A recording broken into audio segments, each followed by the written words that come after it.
Hi, peeps. I'm Auriel Grace, and this is a spiritual show. So, tonight I have a little bit of a scratchy voice. I don't know why. So, forgive me if I'm like,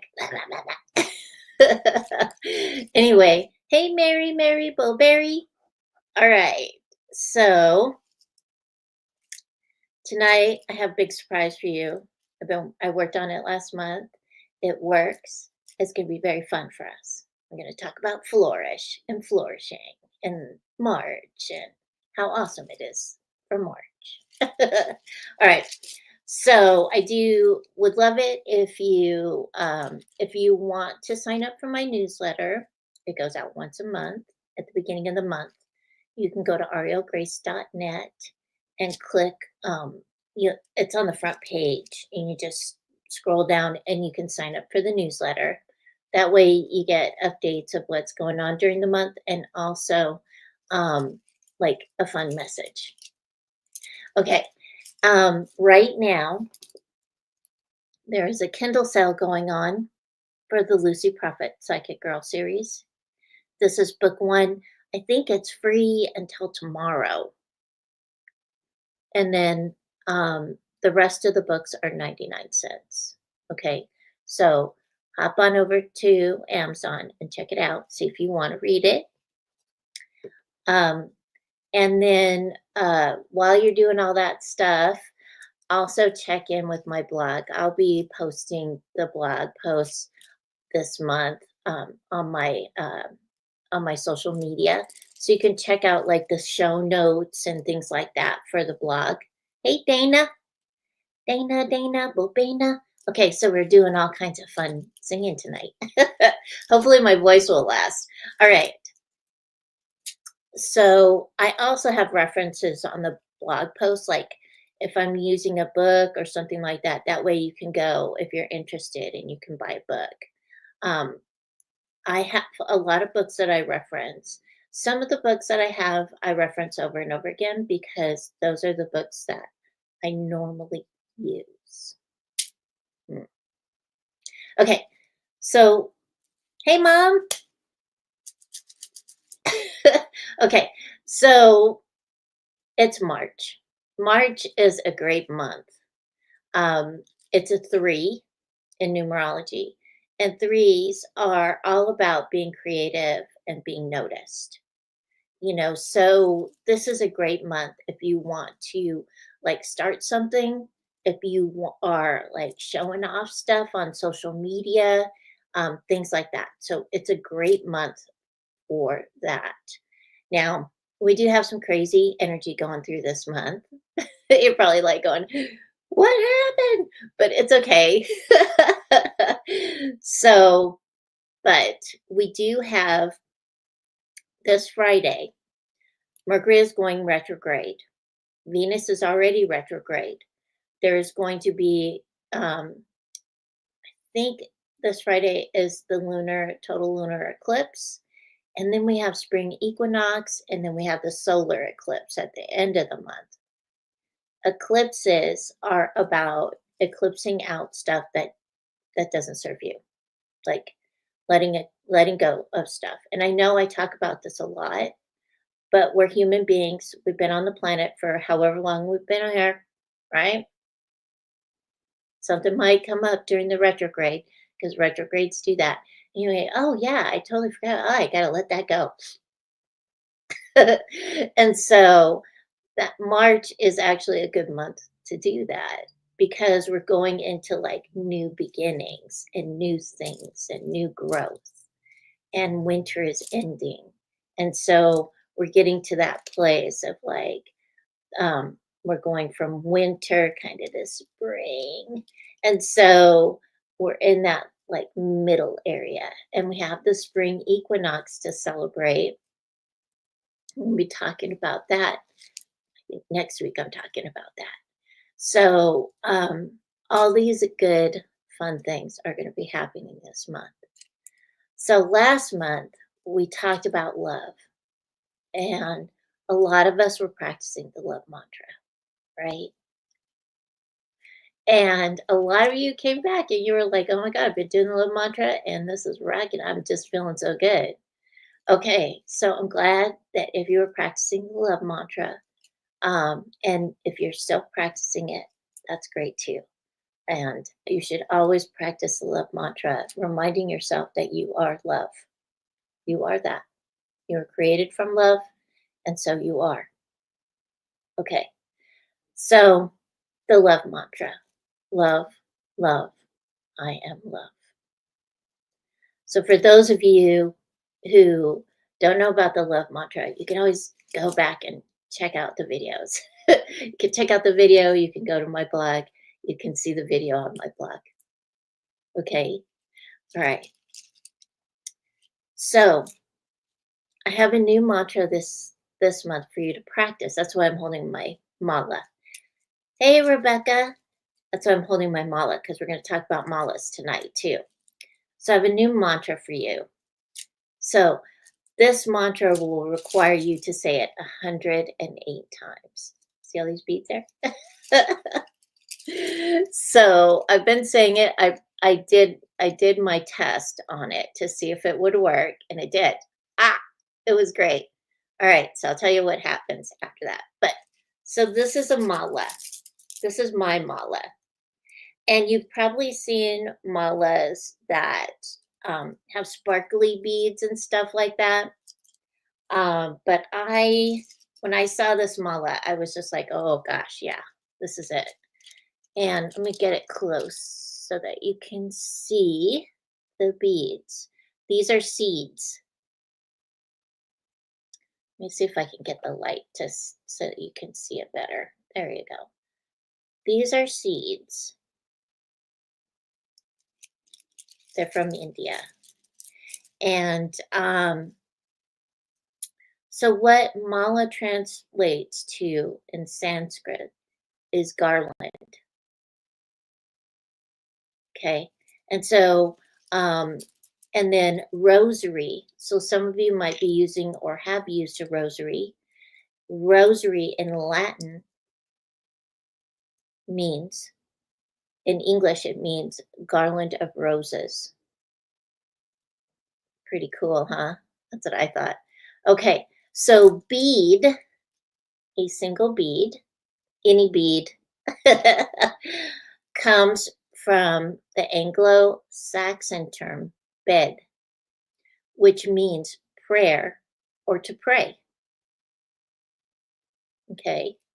So the number 108, this is the reason why we use 108 beads. The number 108 is considered sacred in Hinduism and Buddhism and is associated with spiritual completion.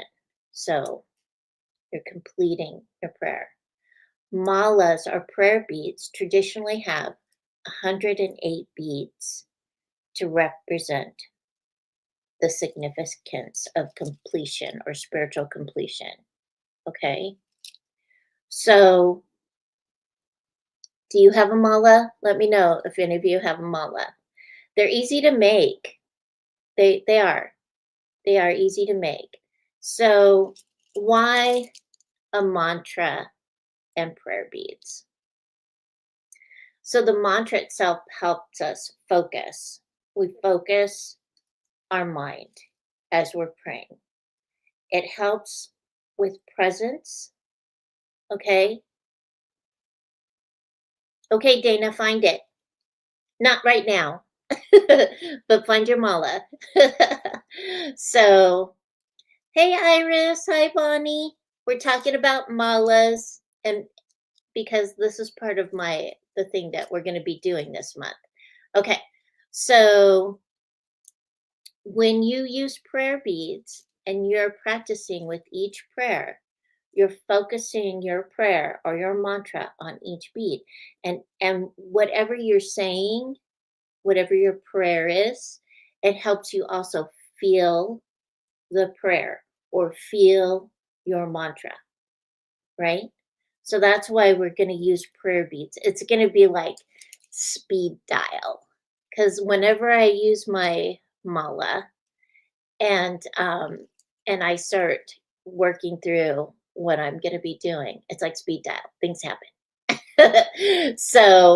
Um, so that's why we're going to be using our malas this month, and hopefully afterwards too, you'll be using your malas as well. So, all right. So that's the magic of a mala is the focus and the feeling of it. Because when we feel it, then we believe it, then we know it, and it just encompasses us, right? Our prayer, our mantra. Okay. So, like when we say love, love, I am love, and we are saying it and we're timing ourselves on it. We're not thinking about how many times we're saying it. And with a mala, we already know that there's 108 beats. So we'll be saying it 108 times. Okay. Okay. So I do this when I want something big. When I want something to really move. So um, you can make a mala. All right. So if you want to make a mala, make sure you have 108 beads. And usually on if you like say you go to Michael's and you get a package of beads, it'll say how many beads are on the package usually. And so you want to make sure your beads are about 8 or 10 millimeters so that you can pass them through your fingers like a rosary. Rosaries usually have like 6 to 8 millimeter beads, I think. So you want to be able to pass them. So when you make your mala, make sure that you make room on the string. Use silk, okay? Because silk is really good. It's strong, and so you want to make enough room if you're going to make a mala. And you want your end bead.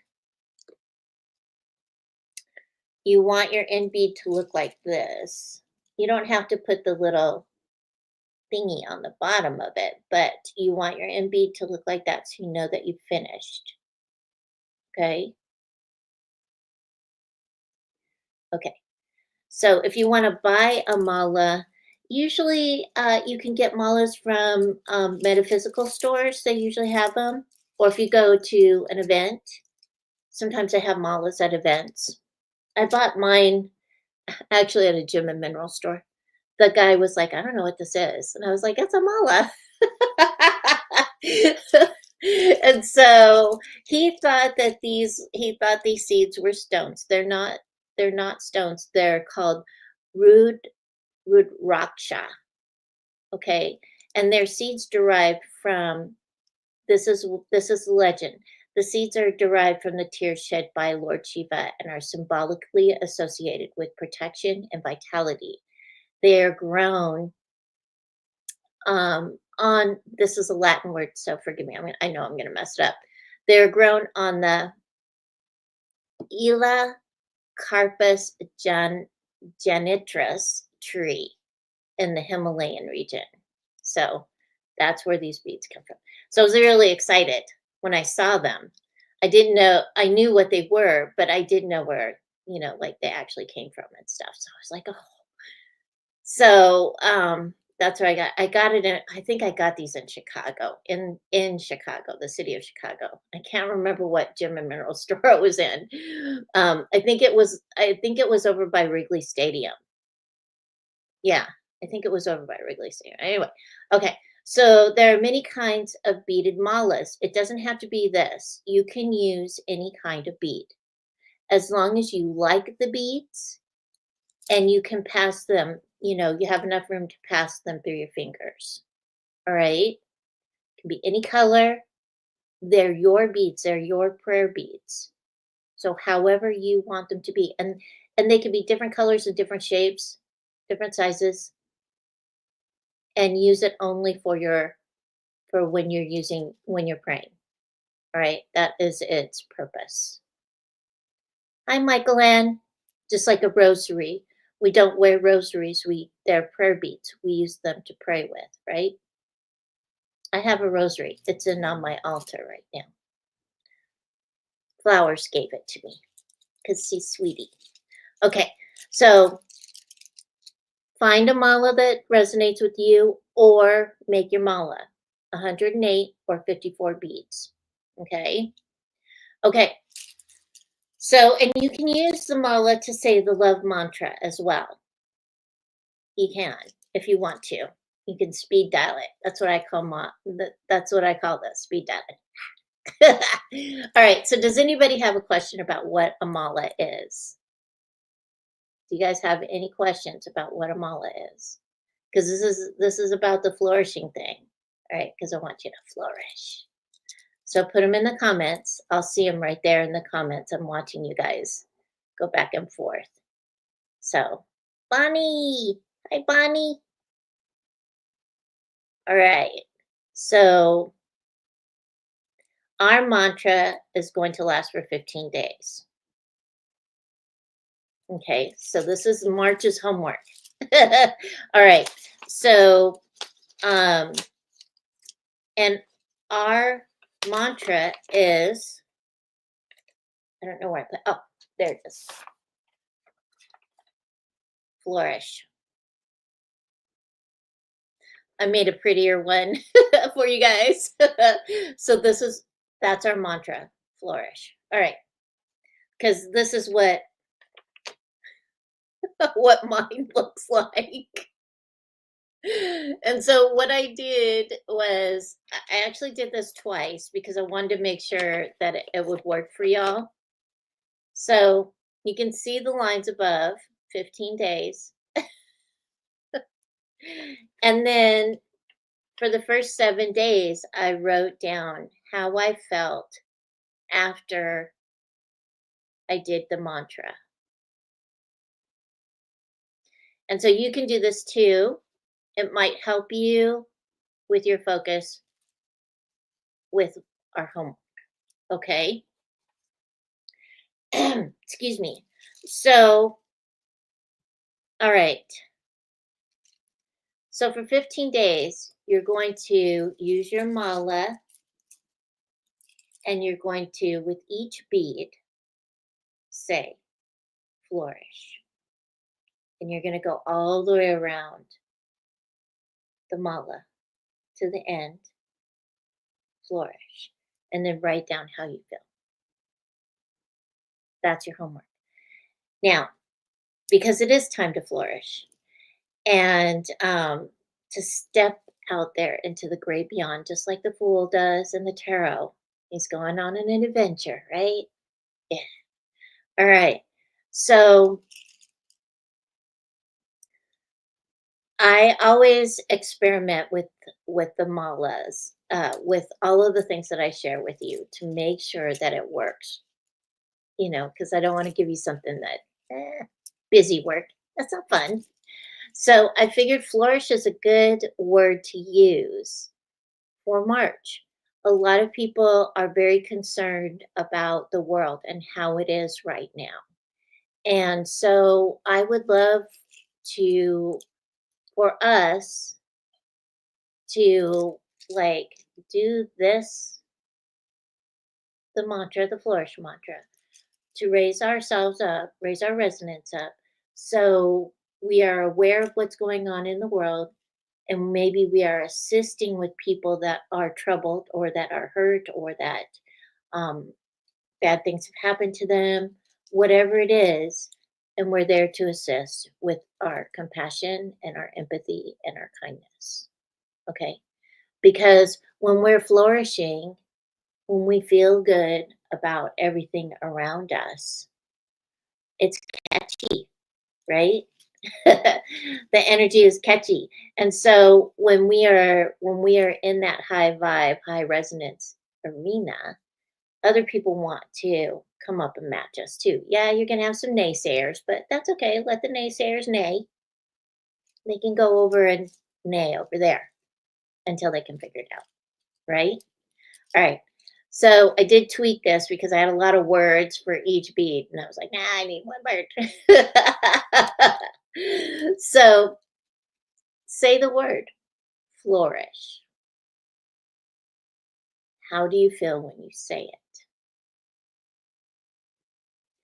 So while I was speaking to a lot of people in January and February about the world and how it is, they were coming from a place of lack. And I had to sit for a minute and say, okay, so what is the opposite of lack? The opposite of lack is love, abundance, prosperity. Um, it's growth, expansion. It's a higher resonance. It's flourish. Yeah, Iris. Yeah, because Iris, well, her name's Iris. She's like a flower and she grows flowers. So she knows about flourishing, right? So it feels good to say it. Can you imagine saying it 108 times and really feeling the feeling of what flourish is, what it means, and how that will shift you into a different perception, different way of being, different outlook, and appreciating your life and how it is and what you do with your life, how you choose to do with your life. So I do this in the morning, like while I'm drinking coffee, because it's good to pray when you're drinking coffee, because you're still in that kind of half phase, almost awake, but not really awake, but drinking that coffee and just kind of focusing on your prayers.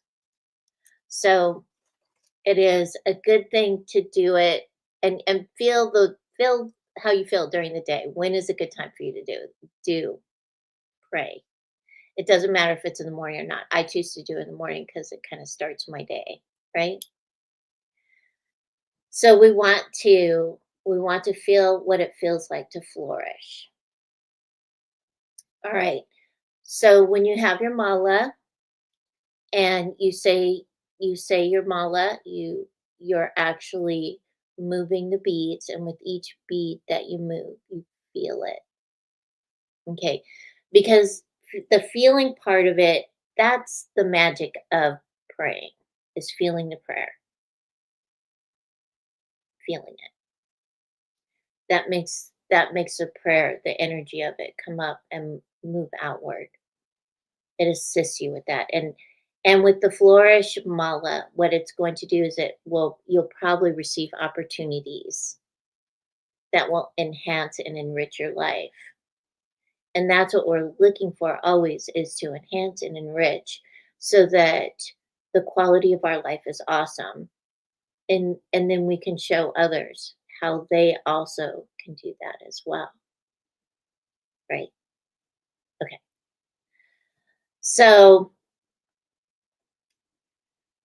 when so last month when I was messing around with this and I was trying to figure it out and stuff, um, I actually had a most excellent busy month and I was so tired.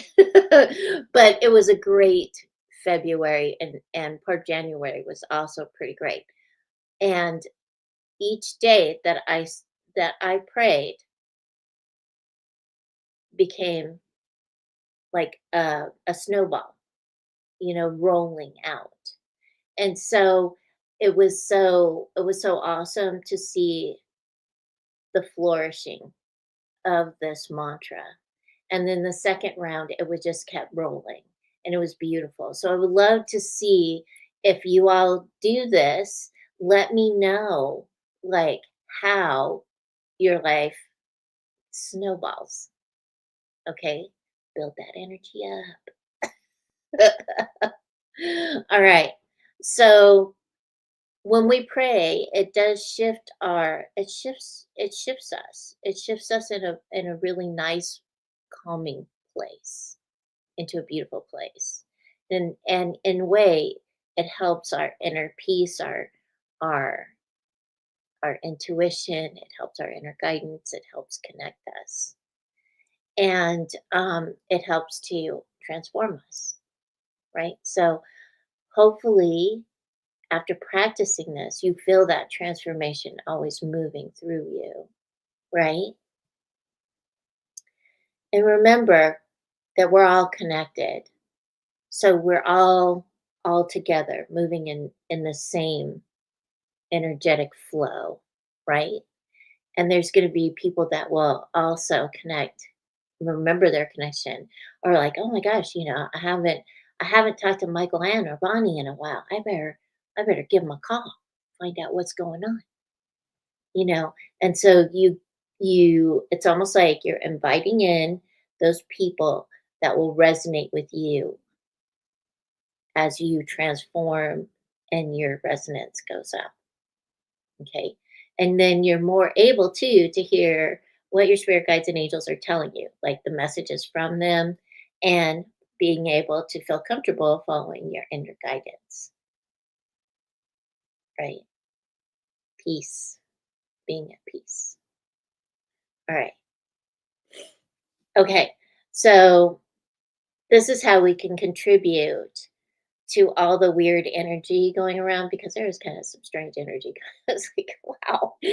And so, but if we walk through that weird, strange energy in a peaceful way, not allowing it to attach to us or us attach to it, then we feel better and spring looks so much better, right? We're flourishing.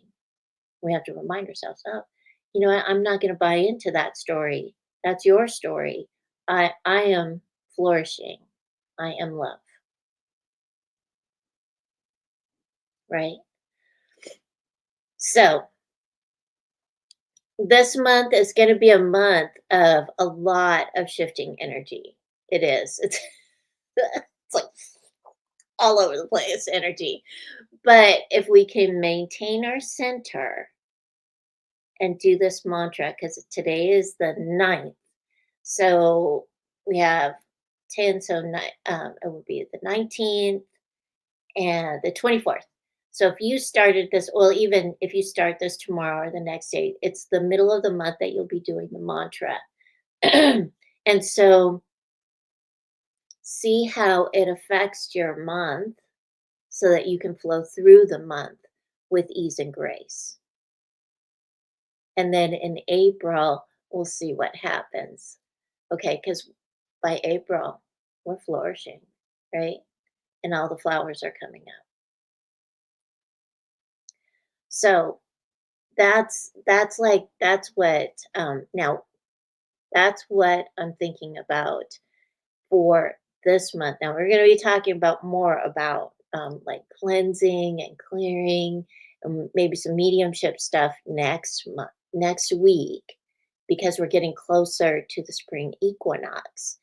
And doing this mantra through the equinox is going to be really good too, because the energy will move up, and then it's going to kind of flatten out for a little while, and then it'll move up again.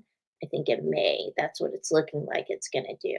So we want to move up with that energy through the equinox and keep rolling, right? And the spring equinox, we have to also remember that the veils will be thin during the week before and around the spring equinox. So that is also a good time to be practicing prayer and connecting to Creator and connecting to spirit guides and angels. And that assists us too with hearing, seeing, and feeling more during this time period, which will be really cool. And recording what you're feeling, you're hearing, you're seeing would be a really good thing for you. That way you can see how energy flexes throughout the year. Okay. And you can start with spring because spring is great. Yay, I'm so glad. Aren't you all glad? It's supposed to be 70 degrees here next week. All right. So keep track. I mean, even if you just do something like what I did when I started this little adventure last month, just write little notes on a sticky note. That's all this is a sticky note. And then what you feel for the first week that you're doing the mantra. And that way you have a record of it and you can keep moving through, right? Right. And your resonance up. All right. So tomorrow I'll be putting this in the blog so you can read about it. And also then you can go out and find a mala, make a mala for yourself. All right. Remember, they are prayer beads. So that's all that they're used for. All right. Okay. So my throat is like really cracking. So let me know, like, when you start your mala, you can let me know when you start the mantra Flourish. Anytime, you can always email me at agangofgirlsinc@gmail.com. And then let me know how you feel when you're done with the 15 days. Because I would love to know, like, how you shift and your perception shifts and how you let go of things that no longer serve you and call in those things that will serve you so that you can have a really good quality of life, right? Okay. All right. Well, we're running this short tonight because my throat keeps doing weird stuff. I think I talked too much this week. Thank you, Bonnie. Thank you. So next week, again, we're going to be talking about cleansing and clearing, and we're going to be talking about your home. And I'm going to have some pictures for you because I've been working on some stuff. All right. All right. So you all have a wonderful week. Stay safe and keep your heart open and align with the energy of love. I'll see you next week. Bye.